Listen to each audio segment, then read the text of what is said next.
The Vatican's secret archives, shady dealings with criminal organizations, and mysterious deaths. These are dark secrets hidden in the Vatican that could change everything.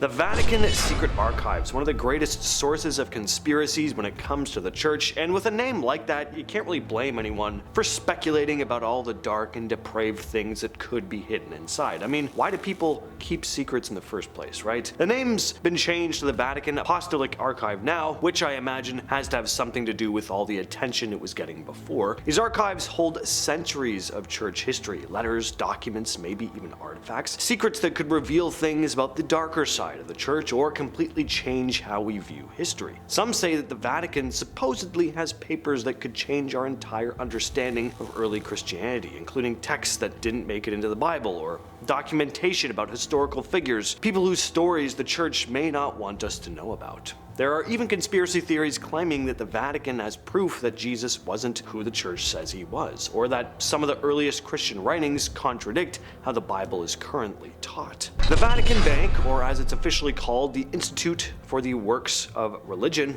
has had a pretty eventful history. Let's just say it's no stranger to scandal. Back in the 80s, the Vatican Bank was caught up in a huge mess when Banco Ambrosiano, Italy's largest private bank at the time, collapsed. It came out that there were shady dealings going on involving the Vatican. The bank had ties to the Vatican Bank, and the Vatican was accused of turning a blind eye to what was going on, mainly money laundering and fraud. Roberto Calvi, the chairman of the bank, was found hanging from a bridge in London in 1982, and many believe he was whacked because he was getting too close to exposing the Vatican's involvement. Coroners thought he was killed. An independent investigation came to the same conclusion, but nobody's ever gone to jail and the case is still unsolved. But the bank had plenty of shady characters in and around it. Even today, some believe the Vatican Bank still gets up to some shady stuff. Pope John Paul I died just 33 days into his role as the Pope. Officially, the cause of death was a heart attack, but there's always been rumors that there could be more to the story. Pope John Paul I was different from a lot of the popes that came before him.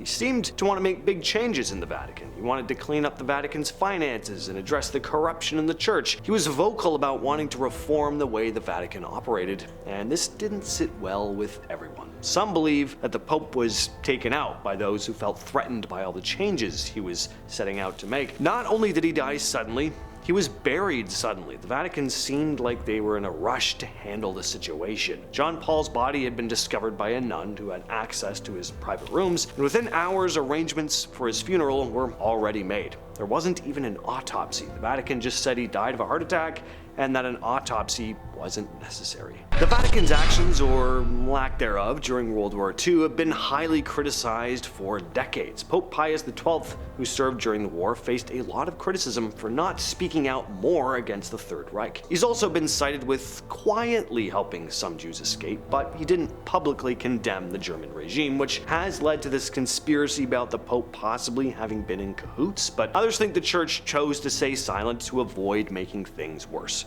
working behind the scenes to do their part. The Vatican was in a delicate position during the war. Of course, they wanted to maintain their influence, but at the same time, they wanted to avoid becoming a target. Could Pope Pius have done more? The Church has been accused of not doing enough, that they put their own survival over the lives of millions of others. It's pretty dark, but it's less hard to believe when you consider this next accusation. See, it turns out that the Vatican and even the Red Cross helped Nazi officers escape after the war by using rat lines, secret routes that helped war criminals flee to South America and avoid extradition. There's been talk for years about the Vatican's ties to organized crime, especially when it comes to money. The Vatican Bank has been accused of being used by the Mafia to launder cash and move money around without drawing attention. The Mafia has had a hand in the Vatican's financial dealings, particularly in Italy, where they've used the church's connections to hide their tracks, supposedly. But it's not just about money, it's also about power. Some think the Vatican turned a blind eye to the illegal stuff because they were benefiting from the arrangement. Could there have been a secret deal between the church and the Mafia? I don't know. I'm just relaying things that have been talked about for a very long time. I'm not making any of this up, nor do I have any more information other than what's available online. Don't come after me, the Mafia or the Vatican. The Jesuits are one of the most powerful religious orders in the Vatican, but most people only know them for their educational and missionary work. Behind the scenes, though, some think they have far more influence than anyone realizes. They're rumored to be the ones pulling the strings in the Vatican, controlling major decisions and possibly even influencing who gets chosen as Pope. They have political connections and money, and some see them as the real power in the Vatican. Some even think they played a big role in getting Pope Francis into power. It's hard to prove. It's clear that the Jesuits do have a lot of influence. They're involved in banking and, again, education and politics. So what role do they really play in the Vatican's decisions? It's anyone's guess, but it's hard to ignore their presence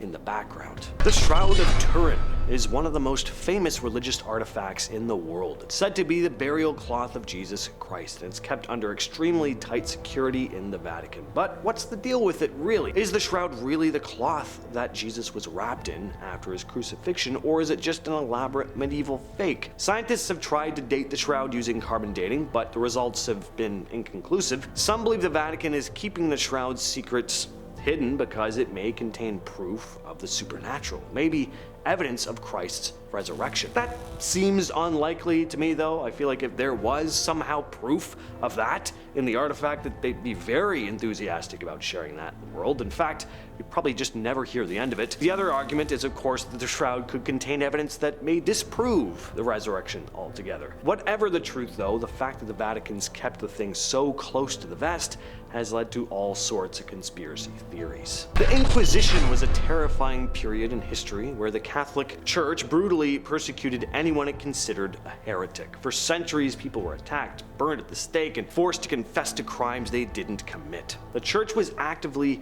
involved in these trials, and while it was presented as a way to protect the faith, the reality was a lot darker. The Vatican's role in the Inquisition has been downplayed over the years, but a lot of historians argue that the Church was directly involved in these horrific practices. The fact that the Church still suppresses many of the records from this period goes to show that it doesn't really want the full extent of what went on to be known to the public. Could there be more documents or testimonies in the Vatican's archives that would show just how much the Church was involved in the Inquisition? Possibly. I'll just say it wouldn't be surprising in the slightest. The Inquisition was less about holding up rules to live by sent from a higher power. It was really how the Vatican decided to maintain its control over the population. Prophecies of St. Malachy are said to predict every pope in history, right up to the very end of time. The prophecies are pretty interesting because they seem to match the popes in incredible detail, with each pope being given a brief description that fits their papacy in some way. The prophecy ends with a final pope, who is supposedly going to be the one who leads the church through its final days. Many people are convinced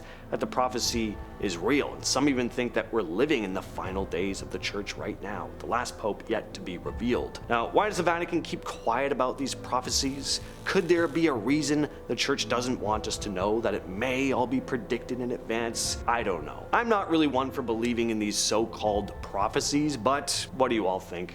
Let me know down below. To close things out, the Vatican just isn't all about religion. It's its own sovereign state, and it has been involved in world politics for a very long time. People think it's just focused on faith, but the Vatican has had a big hand in shaping global events. Some even say it helped influence wars and political elections, including the Cold War. With connections all over the world, the Vatican's been known to support political movements that help in its own interests. How much power does the Vatican really have?